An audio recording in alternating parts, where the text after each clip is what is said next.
Sebanyak 21.700 kepesertaan BPJS, jalur penerima bantuan iuran jaminan kesehatan atau PBIJK yang bersumber dari APBN di Kabupaten Karangasem dinonaktifkan terhitung sejak awal Februari 2026. Langkah tegas ini diambil Kemensos Republik Indonesia karena para penerima tersebut kini dianggap sudah mampu serta ditemukan adanya indikasi penyalahgunaan seperti judi online dan pinjaman online. Penonaktifan puluhan ribu kepesertaan BPJS Kesehatan tersebut dikonfirmasi oleh Kepala Dinas Sosial PPPA serta PPKB Kabupaten Karangasem Nimade Laba Dwi Karini.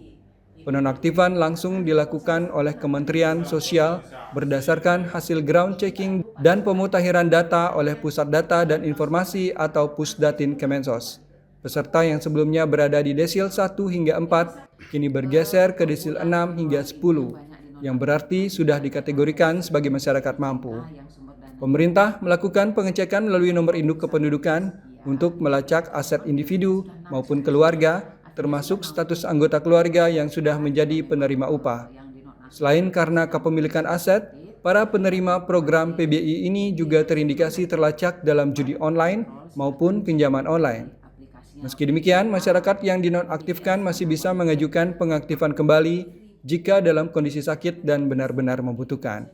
Proses tersebut dapat dilakukan di mal pelayanan publik dengan membawa KTP, kartu keluarga, serta surat keterangan dari perbekal setempat. Nimade Laba Dwi Karini menegaskan penonaktifan ini hanya berlaku untuk jalur PBIJK yang bersumber dari dana APBN. Sementara untuk peserta yang dibiayai oleh APBD Kabupaten Karangasem, sebanyak 199.000 peserta dinyatakan masih tetap aktif.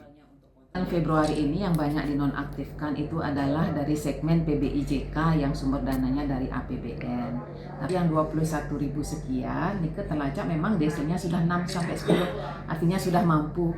Tapi masyarakat kalau memang yang dinonaktifkan itu sedang kondisinya sakit, tidak perlu khawatir.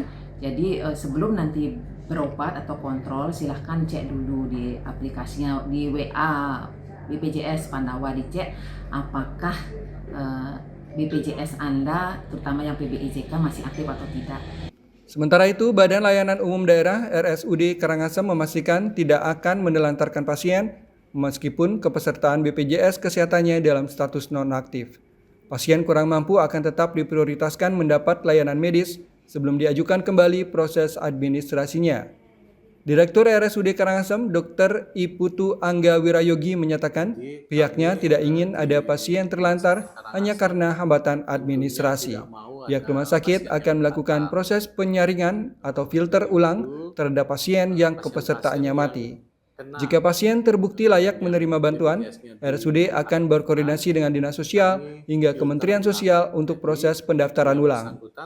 Di Rumah Sakit Karangasem tentunya tidak mau ada pasien yang terlantar. Maka dari itu, pasien-pasien yang kena, yang BPJS-nya dinonaktifkan, kami filter ulang. Jadi, yang bersangkutan ketika memang berhak dan memang pantas menerima BPJS dari PBI itu akan kami ajukan ulang ke Dinas Sosial, Jadi intinya kita layani dulu.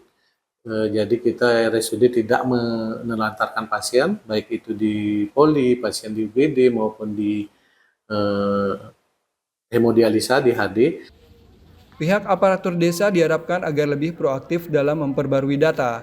Jika dalam 2 periode tidak ada pembaruan, maka kepesertaan BPJS akan dinonaktifkan secara otomatis. Laporan Budiase, Karangasem, Garuda TV.